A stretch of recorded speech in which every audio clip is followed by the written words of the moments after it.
Bill Maher, right? Everybody know Bill Maher, for example? He's a radical left maniac with modest television ratings, right? I thought I could wind up in Guantanamo Bay. I think I still could. I mean, he was ranting about me all last week again. He's obsessed sometimes. I don't know. He went on a tear for about 8 months when he was president.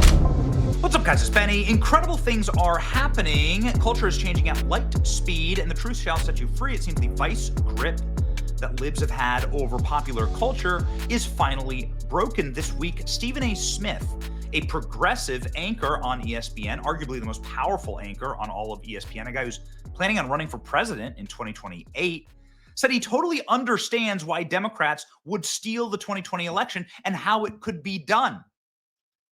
This is remarkable. And then he goes on to blame Democrats and their psychotic hatred of President Trump for all of it. Amazing. But it's not just Stephen A. Smith who is piercing the veil of popular culture. David Mamet, maybe you've heard of him. He's one of the most famous playwrights in the history of America. He's obviously a total legend. His IMDb is just an absolute masterclass of Hannibal. Look at this.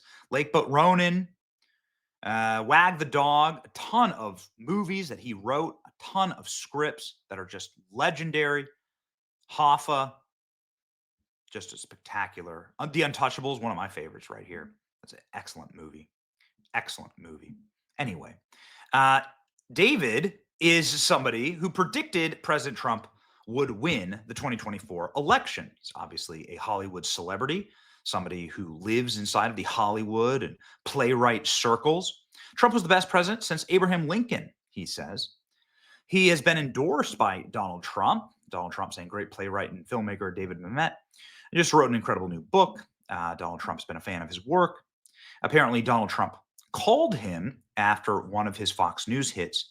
Here's Mark Levin doing an interview with David Mamet. So this is just a little bit of a backgrounder here, because David Mamet was just on Bill Maher's show. And is Bill Maher's like one-on-one sort of like talk show, right, called Club Random. And they had an unbelievable exchange where David Mamet's just like, dude, the 2020 election was stolen. I guarantee it. It's incredible. Okay, here's how it started. It started with David talking about how President Trump called him after one of his hits on Bill Maher's show. Here we go. Each book you get more right-wing, I have to say. You get, like, the last one, I remember you were on my show, and there was like one line in it that was, and I said to you on the air, like, are you implying that Trump, that election was stolen by Biden? And no, I didn't. You were kind of like hedging it, and now you're like, well, you know what happened to me the next morning. You don't know what happened to me the next morning. I was on your show, and you said, "Are you implying that the election was stolen?" And I was kind of iffy on it. Right, next morning, 8 o'clock, the phone rings. The woman on the phone says, "Mr. Mamet, will you hold for the president?" I said, "Wait a second, Biden is calling. It's Trump. It's during the Biden administration." And he says, "David, it's Donald Trump." I say, Mr. President, thank you for calling. To what do I owe the honor? He said, "I saw you on Bill Maher yesterday. You were great." He said, "But you wussed out on the question of the stolen election." And then he talked to me for like 20 minutes about how the election was stolen. But it wasn't. Well, I think it was. Then it got to Trump not conceding the 2020 election, which still, of course, triggers Bill Maher.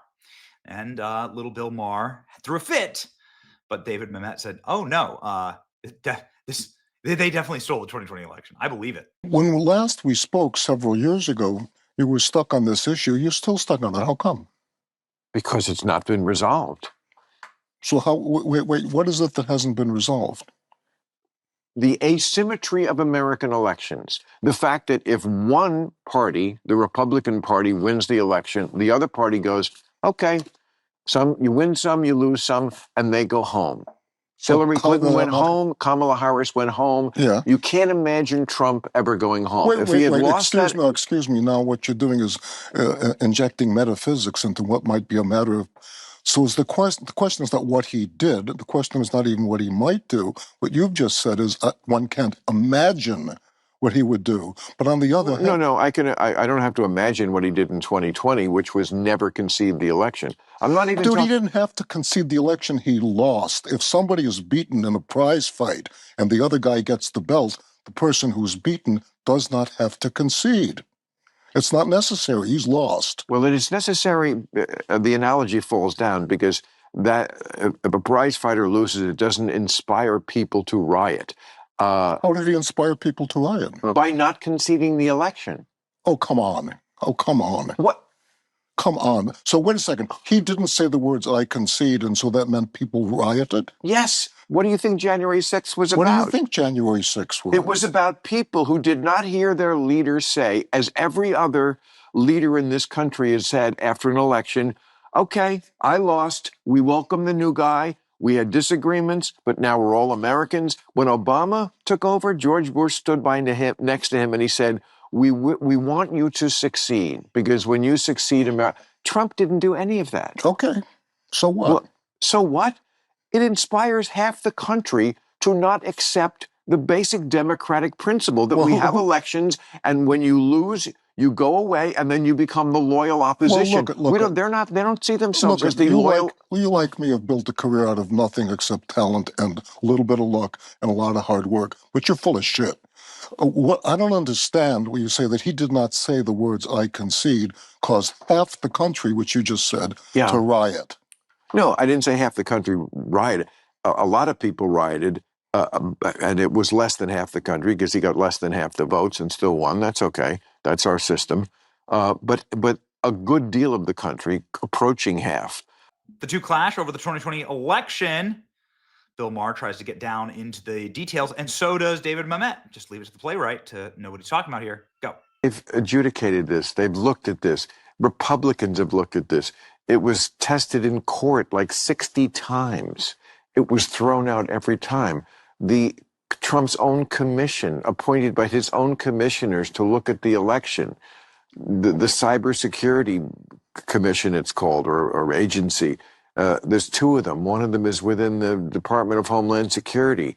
They all said the same thing. It was the most fair, honest election we've ever had. No, I'm not talking about the votes. I'm not talking about counting the votes. That the Hunter Biden laptop was suppressed, the COVID information was suppressed. Zuckerberg said himself that the White House pressured him not to bring forward the information on the laptop. Rasmussen said, had that come out, there would have been a 17-point spread. Oh, please. That's so ridiculous. Those things are true. And they did suppress the Hunter Biden. The press did do that. I've said this many times myself, and COVID. Nobody was more out there about fuck you on we weren't allowed to hear about what we wanted to hear about COVID than I was. But would it have swung the election? Every election, some things are suppressed. It's not a very fair game, politics. And Bill Maher still proves that he's a Russia Gator, which is incredibly sad, right? I thought Bill Maher was kind of coming around. He had dinner at the White House with Trump, but here we go. He certainly invited another country to do things, and they took advantage of it, of course. Oh. Would it have made a difference? I don't know. How did they take advantage of it? Well, Trump's campaign manager was sharing polling data with a GRU agent. Maybe. Well, okay, that's something that, I mean, even Nixon didn't do that. Wait, that's the first that I've heard. A, and B, if it's true, and I'm not saying that it is, how did that influence the election? Well, we know that Russia would put things on the internet that weren't true just to get people fighting, that kind of stuff. Like what? They would say, like, the Pope, they would put up some meme about, the Pope is backing Trump. It wasn't true, but people believed it, and then they started to fight over it. This is going insanely viral and is just like another massive white pill in culture when you have the most famous scriptwriter, screenwriter, playwright in all in living history going on and explaining thoughtfully, thoroughly, wisely, educated from an elite consensus perspective. I mean, he's even wearing the hat that President Trump had the election stolen from him. Man, Boys, are we back? We are back. And the sound that you hear, of course, are the last remaining people in the Hollywood Hills screaming. Like, share, and subscribe for more truth. It's your boy Ben. See you.